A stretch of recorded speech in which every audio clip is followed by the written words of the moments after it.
Voilà, merci Bernard pour ces mots sympathiques qui livrent une partie de mon pédigré. Et donc il m'a dit, mais ça il ne vous le dit pas, qu'il a encore réduit mon temps de parole et je m'y soumettrai volontiers pour ne pas compromettre le temps passionnant qu'on doit passer ensemble lors du cocktail dînatoire. Alors, je pensais, en personnage soumis que je suis, que tous les orateurs étaient contraints à faire un PowerPoint. Je m'y suis mis, peut-être suis-je le seul, et je vous avoue que c'est le deuxième PowerPoint de ma vie. J'ai eu le plus de mal, c'est pour mettre en couleur les diapositives. Voilà. Mais donc, ça va me permettre sans doute de gérer le temps, et comme l'heure apparaît sur l'ordinateur, de même que je vois qu'il suffit d'appuyer sur une touche pour changer de dia, ça va me permettre de faciliter l'échange. Donc, territoire zéro chômeur de longue durée, c'est une expérience qui a maintenant une grosse année en France, et que nous tentons de modéliser ici sur le territoire de l'instance bassin, emploi formation et nos Sud. Et donc, pour vous présenter le cadre, un exposé qui ne durera sans doute pas plus d'un quart d'heure, 3 temps. Un premier temps que sont les principes de base qui animent cette expérience. Le deuxième qui est relatif à l'expérience en France dans son évolution et dans sa situation actuelle. Et un troisième qui concerne les modalités de mise en œuvre à Charleroi. Charleroi au sens large, bien entendu. Alors, ça marche tout seul, c'est merveilleux. Et donc, je suis moi-même un peu étonné, je vais maîtriser l'informatique aussi bien qu'Antonio Developé, c'est Gérard Mas bientôt. Et donc, les principes de base de cette expérience, vous voyez, on est très proche de l'intervention précédente, je pense qu'il y a comme ça une espèce de filiation de valeur, c'est que personne n'est inemployable, et Olivier vous a, j'espère, convaincu de ça, que même les chômeurs de longue durée le sont. Que de surcroît, on ajoute une dimension un peu plus sociétaire, c'est qu'il ne manque pas de travail. Il y a aujourd'hui énormément de travail encore qu'on pourrait produire. Il reste que c'est parce que des besoins sont non satisfaits ou simplement qu'ils sont peu solvables. Et le troisième constat, qui est un constat, même si on est dans des périodes de restrictions budgétaires, ce n'est pas l'argent qui manque. Il y a de l'argent, on en trouve toujours quand il s'agit de faire des choses qu'on considère prioritaires. Et donc, ici, l'option de base, c'est de dire au fond, la privation d'emploi coûte déjà à la société, réorientons les coûts vers la création d'emplois. Je continue, ça marche toujours autant. Et donc c'est une idée qui est née dans la tête de Valentin qui était et qui est toujours d'ailleurs le responsable des Carmonde en France. Ils ont creusé dans le cadre d'une lutte contre l'exclusion et contre la pauvreté. C'est lui-même était entrepreneur d'économie sociale et solidaire. Et l'idée de base, c'est au fond, si au lieu d'activer les chômeurs, on activait l'argent qui leur est versé. Ce qui fait que ça ne coûterait pas plus à la collectivité, mais on distrairait l'argent qui est réservé aux locations pour faire de la création d'emplois. Ça, c'est l'idée qui a été lancée, qui a cheminé, et qui a cheminé forcément en prenant ancrage dans une réalité, et se dire, si on commençait par exemple par recenser les travaux utiles, et on se rend compte que dans des collectivités, à partir de l'observation des acteurs d'un territoire, et l'option a été prise assez rapidement de le faire à partir de micro-territoires, donc on ne fait pas ça sur le territoire de l'instance bassin, on ne fait même pas ça sur le territoire de Miresem, on fait ça sur des micro-territoires où on peut mobiliser des acteurs, sous la forme d'un comité de pilotage, je vous expliquerai après ce que c'est. On peut imaginer qu'il y a une somme de besoins qui sont aujourd'hui insatisfaits et qui rendraient pourtant la vie de chacun, chaque citoyen, chaque travailleur, chaque demandeur d'emploi beaucoup plus confortable. Je continue toujours. Et donc, dans les principes fondamentaux de mise en place de cette expérience, en préambule, c'est la Constitution française, mais on peut sans doute retrouver choses similaires chez nous. Chacun a le devoir de travailler et le droit d'obtenir un emploi. Les deux allant ensemble, bien sûr. Si on s'en tient à la première partie, on est, je pense, piégé par les politiques d'activation telles qu'elles sont actuellement menées. L'idée aussi, quand ils mettent en place l'expérience zéro chômeur sur un territoire, c'est de considérer que chaque demandeur d'emploi du territoire a droit à ce principe fondamental. L'autre principe, c'est de se dire, on va exactement comme dans l'expérience IED, considérer qu'on ne va pas critérier avant l'embauche, mais que chacun a droit à cette embauche pour peu qu'il en formule le désir et qu'il dise « je suis capable de faire des choses ». Ça présuppose aussi que chacun des emplois doit être de qualité et que sans doute la meilleure façon de considérer que l'emploi est de qualité, c'est d'entendre les personnes s'exprimer sur leur propre emploi, que c'est un emploi à temps choisi et que donc chaque demandeur d'emploi du micro-territoire choisit aussi son temps de travail s'il considère, et ça c'est peut-être par rapport il y a une différence qu'il considère qu'il est prêt à travailler 2 jours par semaine, vu l'ensemble des autres freins à l'emploi qu'il vit, eh bien, on lui offre cet emploi à 2 jours semaine, simplement parce qu'il dit, à 2 jours semaine, je suis capable de l'assumer. Et ça aussi, après, suppose aussi un autre principe qu'on rentre avec des compétences, mais ces compétences s'améliorent dans l'entreprise, au fur et à mesure que l'entreprise les prend en charge, et ça renvoie au concept d'entreprise apprenante que je définirai après si vous voulez, mais je pense que je n'aurai pas le temps. Et l'autre principe, c'est que toute expérience, initiative, territoire zéro chômeur, doit contribuer à la création nette d'emplois. Donc ce n'est pas de l'emploi qui remplace de l'autre qui existe déjà, c'est de l'emploi net. Ça veut dire qu'il y a une clause absolue de non-concurrence. Tout emploi créé dans le cadre d'une expérience territoire doit s'ajouter à de l'emploi existant. Et sur les statistiques du ministère de l'Emploi, c'est un emploi plus un chaque fois qu'on a fait. Et donc l'objectif des expériences territoire zéro chômeur, c'est de proposer sur un micro-territoire. Et quand on dit micro-territoire, c'est soit un quartier d'une ville, c'est soit plusieurs villages qui font 350 ou 400 ou 500 habitants, ce n'est pas des zones gigantesques, à toutes les personnes demandeurs d'emploi, un emploi adapté à ses savoir-faire, autant choisi en CDI, c'est aussi, on ne passe plus par des emplois précaires, par des clauses d'exclusivité ou des clauses de testage, et au SMIC, c'est-à-dire au moins au salaire mensuel interprofessionnel garanti. C'est le principe qui régit aujourd'hui les 10 expériences qui ont lieu en France, je reviendrai rapidement. Et donc l'idée, si on transplantait l'expérience en Wallonie et sur le territoire de notre instance en particulier, c'est bien de ça. Donc des micro-territoires à visage humain, des endroits qui sont des lieux de vie où les gens se connaissent, donc on pensait maximum 5000 personnes, je reviendrai, et un nombre de chômeurs suffisant pour avoir une étude critique. Alors, donc ça je l'ai déjà rappelé, 2 principes de fonctionnement. Tout demandeur d'emploi du micro-territoire a droit au contrat à durée indéterminée, tous. Ils ne le prendront sans doute pas tous. Il n'y a aucune obligation, c'est sur base strictement volontaire. Il n'y a pas de pénalisation en termes d'allocation ou de pression sur la personne. Et c'est ce qui fait le succès des activités en France. Et aucune activité ne peut nuire au tissu économique. Donc c'est le principe de non-concurrence, c'est le principe aussi de création nette d'emplois. Alors l'idée de base en France, c'est de considérer qu'aujourd'hui, le chômage a un coût. D'ailleurs, je vais faire le malin, je reviendrai, parce que maintenant je sais maîtriser l'informatique, je viens sur la dia suivante. Ça, c'est l'expérience française. En France, ça c'est l'étude d'ATD Carmonde que je simplifie. Ils disent que le chômage coûte déjà aujourd'hui à la collectivité. Il coûte de plusieurs façons. Il coûte en dépenses sociales. Payer les allocations via une caisse, c'est une dépense réelle, objectivée. Il coûte aussi d'ailleurs en accompagnement, en mesure de contrôle, etc. Tout ça a un coût. Il coûte en manque à gagner.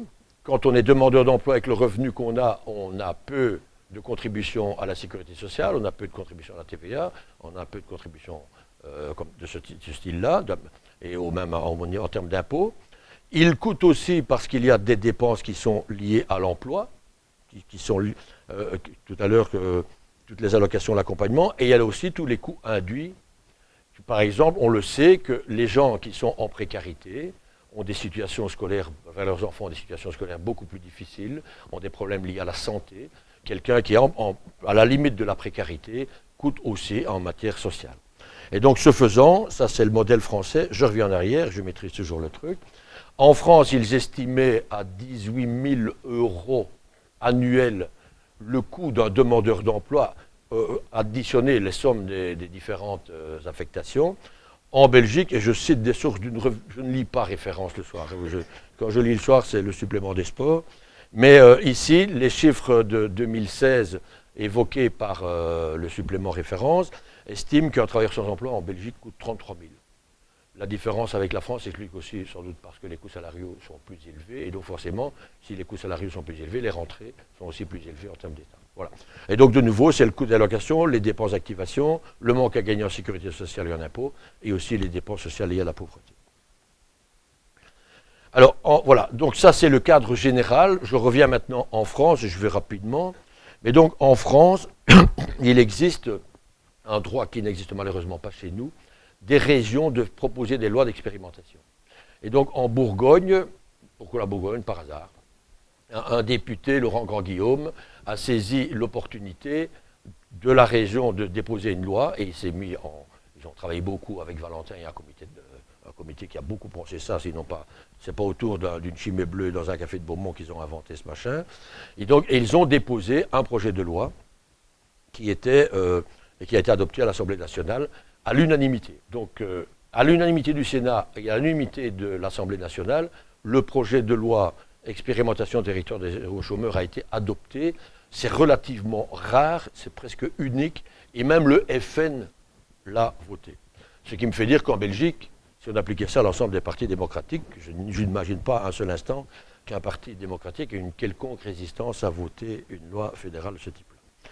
Bien, donc elle a été adoptée, et puis alors ils ont lancé le processus, ils ont fait appel aux régions pour déposer des candidatures, parce qu'ils avaient décidé de financer 10 expériences sur le territoire. En même temps qu'ils lançaient l'appel à candidature, ils réunissaient les conditions nécessaires pour constituer un fonds d'expérimentation. Donc, dès que l'expérience était lancée, l'appel à projet était fait au territoire, ces régions avaient l'assurance que l'expérience serait financée. Et elle est au moins financée pour 5 ans. Donc, on a doté, l'État a pris une partie des dépenses qu'il consacre généralement à la gestion du chômage pour les mettre dans un fonds d'expérimentation. Et c'est ce fonds d'expérimentation qui finance les 10 expériences. Donc, les premières expériences ont démarré en janvier 2017, donc ça fait 1 an et demi. En même temps, il y a une boîte qui a démarré directement fait signer les 9 premiers CDI. Et en septembre 2018, il y a aujourd'hui 600 salariés embauchés en CDI. Et l'ensemble de ces demandeurs d'emploi, et ça corrobore les propos d'Olivier, ont 54 mois de durée moyenne de chômage. Donc même des chômeurs de longue durée peuvent bosser. Alors aujourd'hui, il y a 50 territoires français qui sont prêts à se lancer dans une deuxième phase d'expérimentation. Cette deuxième phase d'expérimentation était prévue en mai de l'année passée. Elle était postposée, je suppose, pour des raisons éminemment stratégiques. Et Macron vient d'annoncer il y a peu de temps, donc juste avant, il le savait, je pense, l'intervention qu'on allait faire ici, c'était le 13 septembre, il a annoncé dans le cadre d'un large plan de lutte contre la pauvreté, donc Macron fait du social, je ne sais pas qui a dit enfin, et donc en disant voilà, maintenant nous sommes prêts à faire cette expérience dans 50 autres territoires. Et donc, ils ont une logique assez intéressante, ils ont fait signer une série de parlementaires en disant nous soutenons déjà, bien avant que ça ne soit voté, l'expérimentation. Donc, elle sera soumise au vote de l'Assemblée nationale et du Sénat très prochainement, et on espère qu'il y a de nouveau 50 expériences. Voilà. Alors, cette expérience-là, on l'a suivie avec quelques-uns d'ailleurs qui sont ici. Les expériences les plus proches, c'est Lille, la banlieue de Lille, avec Loos et Tourcoing d'ailleurs. Il y a une autre expérience en Bourgogne, mais c'est la partie de la Bourgogne la moins intéressante, je rassure, parce que je vous soupçonne déjà de me prêter de mauvaises intentions, c'est la Nièvre. Il n'y a rien dans la Nièvre. Hein. Et donc, mais c'est un territoire urbain et un territoire rural. Et donc l'idée, ça a cheminé ici à Charleroi, autour d'ailleurs du milieu de l'insertion. C'est pas par hasard qu'un certain nombre de gens qui sont aussi impliqués dans la mission régionale et des partenaires sociaux qui sont impliqués dans l'instance bassin l'ont porté, à tel point qu'une note de travail a été validée par les organisations syndicales, Front commun CFGTB, puis validée par les partenaires sociaux et portée au comité de développement stratégique de Charleroi. Et donc en juin 2018, l'ensemble des forces vives de Charleroi, puisque c'est comme ça qu'on les appelle, a marqué son accord pour la mise en œuvre des modalités pour une expérience sur notre territoire. Donc c'est fort de ça que je me suis retrouvé un peu à l'insu de mon plein gré. Ça ne m'a même pas valu un repas du président du comité de développement stratégique. Je n'ai pas eu l'occasion de dire oui ou non. Et donc me voilà parachuté, chargé de mission. Alors, je ne sais plus le titre, mais c'est plus pompeux que ça, c'est beaucoup mieux, mais je l'ai oublié. Et donc, l'option à Charleroi, c'est de tenter de mener le plus vite possible, mais il y a une série d'embûches que je vous évoquerai. 2 expériences distinctes, une en milieu urbain, Charleroi et sa périphérie, et une en milieu rural entre Sambre et Meuse. L'idée, c'est d'avoir conjointement au moins 2 terrains d'observation, puisque c'est bien de l'expérimentation qu'il s'agit. 2 micro-territoires, ce qu'on n'a pas tranché, mais est-ce que c'est une entreprise avec 2 sites, ou la même, ou 2 entreprises distinctes, mais finalement, c'est relativement peu pertinent aujourd'hui. L'idée, c'est que ces 2 expériences sont lancées parmi une série de critères, parmi des micro-territoires qu'on identifie comme des micro-territoires pertinents, Et pour ça, il y a des études statistiques qui sont menées, qui ne sont pas terminées, mais qui ont permis d'identifier à peu près sur notre territoire. J'avais une carte, mais je ne suis pas réussi à la mettre dans le PowerPoint, désolé, ça sera pour le prochain. Il y a eu 30-35 micro-territoires de l'instance bassin, le territoire de l'instance bassin, qui sont visés et qui correspondent à peu près à ça, c'est-à-dire des territoires où on trouve au moins 150 chômeurs de longue durée. L'option française, c'est 1 an de chômage, l'option Carolo et assimilé, c'est 2 ans de chômage, en concertation avec le Forum, puisqu'aujourd'hui, on peut quand même considérer que les chômeurs de longue durée de moins de 2 ans font l'objet de politiques attentives du service public de l'emploi et que les autres un peu moins, faute de moyens, j'imagine. 150 chômeurs de longue durée et un territoire d'à peu près 5000 habitants maximum. Voilà. Ça, c'est un premier critère, avec un fort taux de chômage, 20%, et avec aussi une vulnérabilité d'un certain nombre de personnes. Donc on complète le montant d'allocation, l'identification par des RIS, revenus moyens, etc.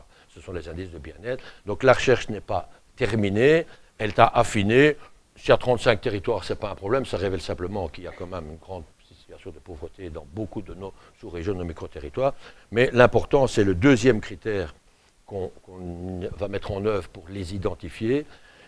Si l'idée, c'est de partir de dossiers que réaliseraient les gens sur les micro-territoires. Alors, j'ai déjà été approché par un président de CPS, dont je ne dirai pas le nom, sauf si vous insistez, mais qui me dit ça serait quand même sympa qu'il puisse avoir une expérience territoire zéro chômeur dans tel quartier 2. J'ai dit c'est effectivement sympa, mais ce ne sera pas moi qui décide d'abord. On a un comité scientifique qui accompagne l'expérience, et puis encore le comité de développement stratégique qui aura le dernier mot. L'idée, c'est que, au-delà des critères d'éligibilité relativement objectivables, il y ait des critères qui soient liés à la qualité du dossier introduit. Donc, une fois que les micro-territoires seront fixés avec les critères objectifs, une fois que les élections communales seront passées, de telle façon qu'on ait des majorités nouvelles ou anciennes comme interlocuteurs, nous lancerons largement l'appel à la fois aux responsables politiques locaux, mais aussi à l'ensemble des associations qui sont présentes sur le territoire, mais aussi aux acteurs. Vous pouvez être directeur d'école habitant dans un village, et c'est comme citoyen du village que vous allez dans le comité local, et pas comme directeur de l'école. Mais vous pouvez aussi aller comme directeur de l'école. L'idée, c'est que ces candidatures soient portées par des comités locaux, plutôt que descendants, en disant on a pensé que c'était mieux là-bas, mais on n'a alors plus personne qui le fait, et le processus devient fort bureaucratisé. Alors, je fais vite, mais puisque je suis obligé d'aller vite, dans le cahier de charge qui sera validé par un comité universitaire rapidement, il y a un diagnostic socio-économique du micro-territoire, autant de chômeurs, etc. On va voir comment les acteurs se mobilisent. On va voir aussi comment les besoins insatisfaits peuvent être identifiés. Il y a des tas de besoins dans le truc. On a aussi, et c'est les organisations syndicales qui ont insisté là-dessus, ça me paraît pertinent, faire en sorte que dès la mise en œuvre du comité local, dès la mise en œuvre de la rédaction du cahier de charge, de l'appel à projet, il y ait déjà des demandeurs d'emploi visés par l'expérience qui s'expriment aussi de telle façon qu'on puisse éclairer d'une autre façon notre regard, qu'on puisse un peu se décaler. Et puis aussi les ressources disponibles. Si le CPS met à disposition un magnifique local, c'est un argument supplémentaire. S'il y a une majorité du conseil communal qui soutient l'expérience, c'est un argument supplémentaire. Donc ça, ce sont des indicateurs supplémentaires qui permettront de dire tel ou tel dossier retenu. Alors, très concrètement, donc, une fois les 2 expériences retenues, on imagine repartir sur les mêmes bases, c'est-à-dire d'offrir aux salariés, qui sont donc aux demandeurs d'emploi candidats qui habitent le micro-territoire, un emploi en CDI à temps choisi. Voilà. Alors, j'ai oublié de dire, l'entreprise, donc le support du développement de l'expérience est ce qu'on appelle en France une entreprise à but d'emploi. C'est cette entreprise qui embauche et qui permet aux gens de prester les services. C'est aussi cette entreprise qui identifie des besoins utiles, solvables ou non solvables. Et donc, l'idée aussi, c'est qu'entre la contractualisation dans l'entreprise et la situation individuelle de demandeurs d'emploi du micro-territoire, il y ait une transaction qui se fasse et qui ne se fasse pas sous la forme d'une convocation, par exemple, chez un conseiller référent qui dirait « mais tiens, c'est sympa, tu habites là-bas, tu devrais aller voir toi-même à l'entreprise de but d'emploi s'il n'y a pas quelque chose pour toi ». Non, on a imaginé une forme de transaction qui respecte les droits des gens de dire oui, de dire non, et donc le caractère volontaire de l'expérience, parce que nous pensons aussi, comme dans IED, que c'est quand la personne est en situation concrète de choisir elle-même, c'est aussi la théorie de l'engagement, ça m'étonne que tu n'en aies pas parlé, que les plus belles réussites se font dans la productivité. Et donc, nous pensons utiliser le concept de cellules de reconversion, qui existe pour des entreprises, et en cellules de reconversion du territoire, donc Forem et organisation syndicale. Comme en France, on n'imagine pas autrement de faire en sorte que les coûts soient supportés par 70% d'argent public. Donc le coût global d'une entreprise à but d'emploi en France, des 10 dont je vous parle, et puis des 60 peut-être bientôt, sont supportés, et c'est très clair, par de l'argent public. De l'argent public qui existe déjà, qui est déjà mobilisé, donc pas un poste budgétaire supplémentaire qui... Ça peut se faire aussi pour créer d'autres conditions, mais a priori, c'est l'argent public qui est déjà dépensé, qui est activé, à la fois sur le plan fédéral, à la fois sur le plan régional, à la fois sur le plan local. Pourquoi? Par exemple, un RIS, si un bénéficiaire du RIS devient salarié, ben, ce serait sympa que le CPS verse le montant du RIS à cette entreprise. Voilà. Et aussi de 30% par des rentrées de l'activité productive, ce qui permet aussi de rencontrer des besoins non solvables, ce qui permet aussi de rencontrer des productivités largement inférieures parfois à celles de gens qui sont en bonne santé et qui n'ont jamais arrêté de bosser. C'est clair que quand il y a 5 ans ou 56 mois qu'on n'a plus bossé, on ne redevient pas tout de suite éminemment productif. Encore que si on s'aligne sur la productivité de certaines administrations communales, je pense qu'on ne risque rien dans les entreprises à but d'emploi. Voilà. Mais je parle de ma commune. Alors, on imagine aussi que globalement, une entreprise, comme ça vous avez une idée de chiffre, une entreprise avec 30 salariés, un coût global, c'est 850 000 euros. Voilà, c'est notre première estimation. L'idée aussi, c'est de s'engager sur une longue durée, et donc il est impossible qu'il n'y ait pas, au départ de cette expérience, un fonds d'expérimentation qui en garantisse en tout cas une certaine pérennité financière. C'est impossible, on ne fera pas des expériences probantes de mise à l'emploi de chômeurs de longue durée sur des micro-territoires si on goupille des machins avec des APE et des trucs pareils. Il faut offrir à ces gens la réalité d'un vrai contrat à durée indéterminée. Faute de quoi, la réinsertion ne sera jamais que ce qu'on essaie de faire par ailleurs, avec d'autres formules qui existent déjà. Donc nous présupposons que ces formules doivent continuer, qu'elles doivent être optimalisées chaque fois qu'on le peut, mais c'est une expérience à la place. Ça ne remplace pas les ALE, ça ne remplace pas les ADL, ça ne remplace pas les articles 60, les articles 61, ça ne remplace pas les IDES. C'est une expérience différente où on considère à la fois le demandeur d'emploi de façon différente et les dépenses publiques qui sont liées à la gestion de son statut différent. Ça présuppose aussi qu'on lève quantité de problèmes juridiques sur le contrôle de la disponibilité des demandeurs d'emploi, sur le droit aux allocations de chômage de façon complémentaire si le travail n'est pas fait à temps plein, sur le retour à l'emploi quand on quitte son entreprise, parce qu'on a le droit de quitter son entreprise exactement. Ces gens sont des salariés soumis à la même législation sociale que n'importe quel autre salarié. Quand on peut être viré de cette entreprise à but d'emploi, on peut aussi remettre son préavis. Et donc il faut garantir un aménagement de législation. Nous, on tente de confier cette étude à des universitaires qui vont faire une recherche pour voir ce qu'il est possible de faire.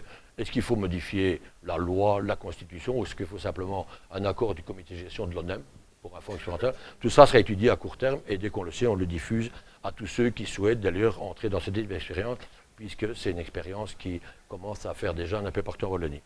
Et alors, dernière chose, nous pensons aussi qu'il faut un comité d'accompagnement régional où les acteurs de terrain s'expriment, et aussi d'une évaluation externe. Voilà, et donc je termine par une petite diapo que je ne sais plus, je piquais où, tant pis pour les droits d'auteur, mais je suis à la fin et je suis resté, je pense, dans les délais, monsieur le directeur. Voilà.